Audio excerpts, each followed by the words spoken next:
Welcome to the Defense and Aerospace Report. I'm Vago Muradian here at the Congressional Research Service to talk to Dr. Kathleen McInnis, who is a Pentagon veteran, NATO veteran, Afghanistan war policy, lovely rug that you have there. And there's the cover of your new book, Heart of War, Misadventures in the Pentagon. I think it's got one of the best cover art that I've seen Thank you very much. in a long time.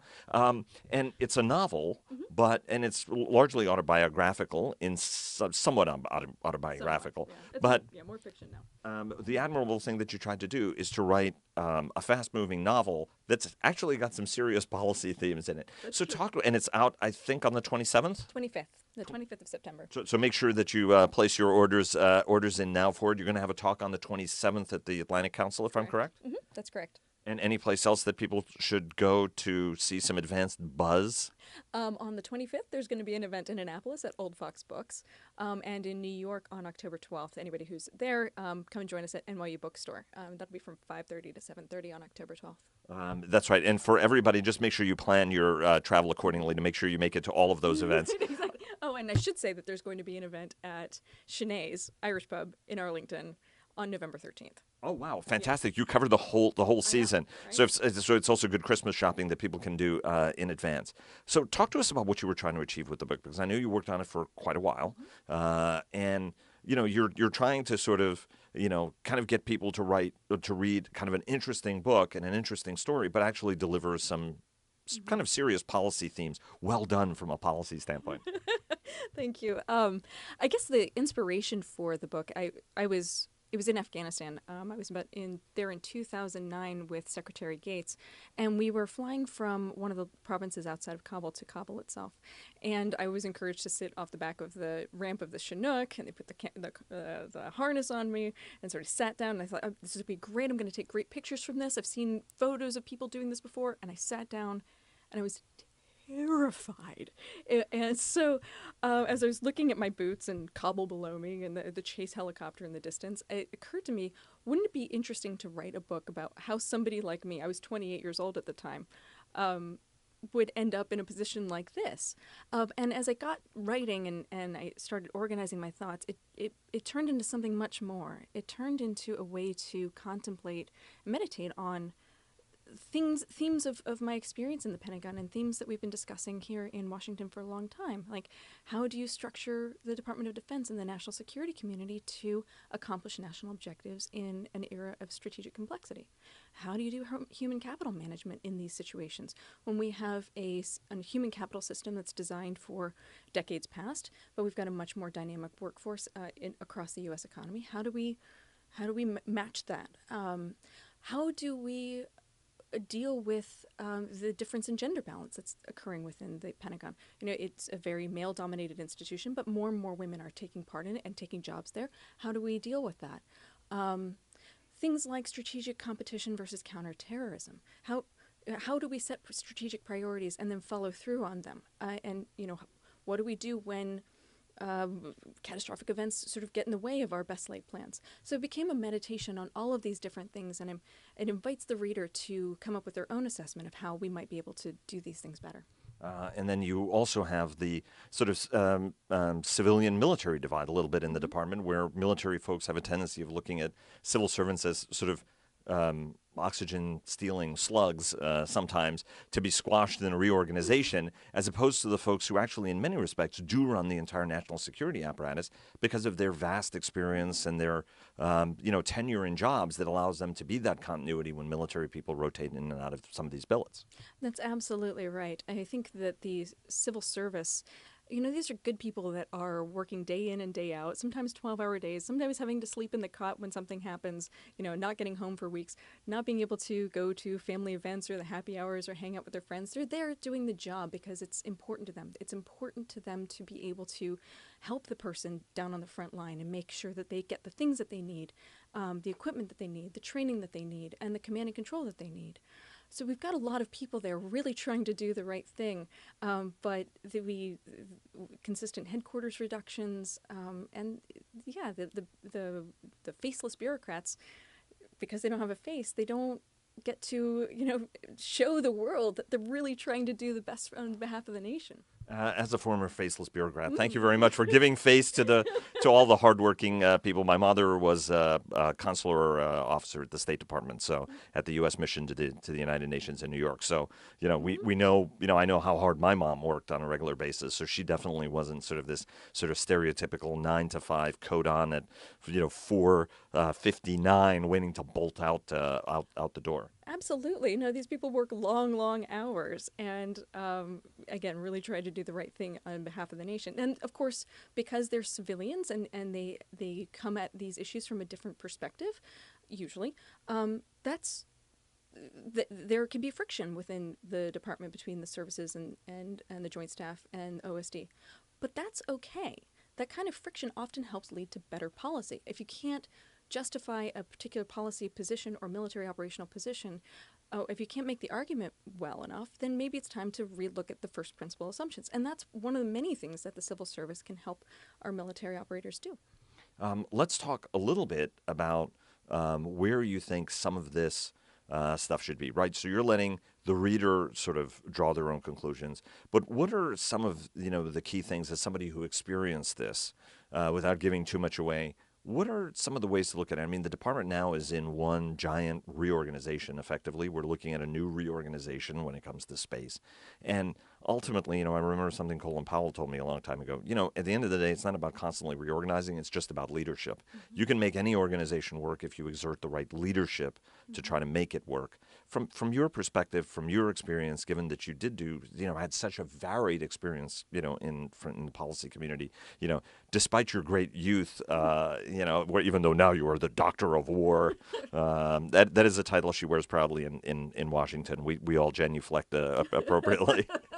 No, but seriously, talk a little bit about what you saw, about what works, what didn't work at the end of the day, as everybody's trying to do the right thing, right? Mm-hmm. So I think, there's been all kinds of discussions about national security reform for decades. And, there's some merit to that. We have a system that was designed in 1947 in reaction to World War I and II. That's been updated a bit. 86 gave us jointness through the Goldwater-Nichols reforms, and 87 gave us the Nunn-Cohen Amendment. But we're still operating on that same system that was tweaked over 30 years ago. And the world has changed so much. We now know that we need to be able to conduct complex operations involving civilian and military instruments of national power to win national objectives. But we have a structure that's based on bringing everything to the top. Everything comes together at the National Security Council. Is that the right way to do things? Having the principals adjudicate everything? Or is there a different way that we could organize ourselves to meet these objectives in these increasingly complex and increasingly dynamic? I mean, things move so quickly now. So is there a way that we could free up our leaders to do more of the strategic decision making? I don't know. Again, the book invites us to ask that question in a way that I hope makes very real to the reader exactly how frustrating it is to operate within the system that we have right now. There's a counterpoint to that argument about reorganization, and that's that when it comes to military matters, you do have to have a lot of civilian control over the military. Use of force is a very serious thing, and so as a result, you need to have positive control down the echelons. So that's an important argument too that needs to be balanced. But overall, we keep operating with this system, and many people will argue that we've been having less than decisive results in the wars that we've been fighting with Iraq and Afghanistan. But we have the same structures. Is that a function of the structures, or should we be taking a look at that so our leaders can take better advantage of the people working for them who want to do the right thing, who want to make sure that we win, who want to make sure that the service members get what they need on the ground? Again, I think that's an open question. We in Washington have a tendency of, no matter what job anybody says, we're good at translating that into what that job really means. Ultimately, there's that old joke where the longer the title, the less important your job is sometimes. Not always, because this is Washington and people go, interesting. But, you wrote this book in part to to basically explain to your family what it is that you do, because they would look at you vacantly when you were like explaining all this stuff, and they're like, "Well, darling, I'm sure that sounds really interesting." Absolutely. Talk a little bit about how you do that in the book. That how are you conveying sort of to John Q and Mrs. Public, what life in the Pentagon is like, but also what it's like to work in what is the world's largest single bureaucratic organization. Sure. Well, the book follows Dr. Heather Riley, who's a peacenik when she joins the Pentagon for a variety of reasons, and her journey through, the heart of the Washington's war machine, how she starts to get up to speed, how she figures things out, and how she finds her voice and finds her own heart in her work and in the relationships that she builds.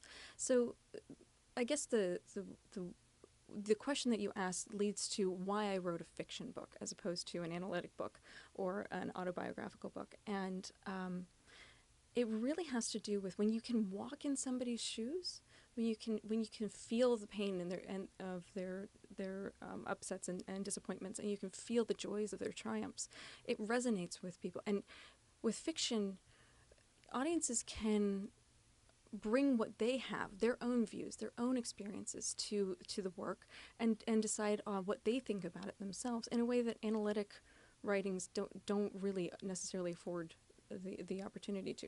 You have a dialogue with the audience, and that's what I'm hoping to have here, a dialogue across the national security community here, but also with our broader American public, a dialogue about what are we trying to do, what are our interests, and what are we doing to help the people that are trying to do the right thing on behalf of our nation. But there'll be plenty of time for dry policy work, don't you think, Kathleen? Dry. There's never any shortage of dry policy issues, and that's an important point. It's not to diminish that work. Right. Policy is serious business, and the minutia matter. Right. If you get one word wrong, you can have all kinds of crazy downstream effects, and it's not good. But so it's important to have that kind of an analytic work within our community. I'm just suggesting that maybe we should also be using tools of fiction and narrative and storytelling to explain what these things are like. I was just going to say, you got plenty of time to write plenty more. Not that anything that you would write would really be dry. You fall into the small category of undry people. You mentioned also that the important thing, oftentimes you were in these meetings, and you were the only woman who were in some of these high-level discussions. And talk to us a little bit about that challenge. You mentioned that it is changing. It is changing and becoming somewhat more representative, particularly as combat roles that women have performed actually for a long time have formally been opened. But talk a little bit about what that dynamic can be like, because there isn't a woman you talk to, no matter how accomplished they are, that you have to deal with patronizing people who may not know as much as you do. I mean, there are dynamics to it that are different from what men encounter many times. So I think, again, one of the amazing things about writing this book is that it allowed me to think about these issues in a way that I never would have before. And what the book taught me was that the Pentagon itself is the Department of Defense has an organizational culture that's based on military services and military service, which has been a traditionally male-dominated culture, obviously. And so it's taking its organizational cultural roots from that very hyper-masculine kind of world.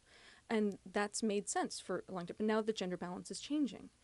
And these are great things, too. You get differences of views. You get differences of opinion. We need good people. We need the best people we can get to do the roles in the Department of Defense. So these are good things. But the organizational culture hasn't caught up.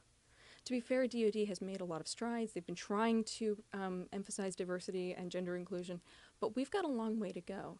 And as a woman entering that space, some women react by adopting very hyper-masculine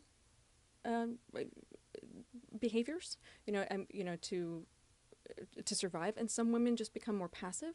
Some women really take steps to try to nurture other women within the Pentagon. And so there's all kinds of different strategies and ways that women deal with that, in between those different poles. But that's what's been really interesting about the Me Too movement. it's not just that. I mean, there's been heinous things that have been identified, but it's also given us a grammar to start understanding where these gender imbalances are and start thinking about them, like in terms of how we can address this and correct this. And I think that's all for the good.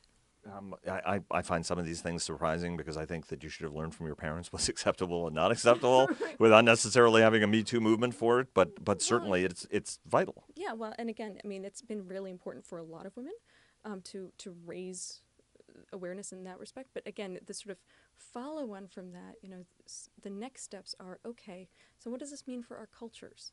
And how do we make a culture that allows women to enter them and be authentically part of a discussion without feeling minimized or feeling like they've got to be hyper-masculine to get their points across? So when does this become a movie? Your guess is as good as mine.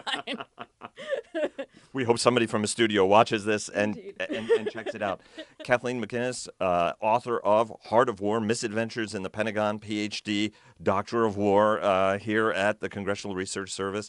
Thank you so very much. Best of luck, and look forward to talking again soon. Absolutely. Thank you so much.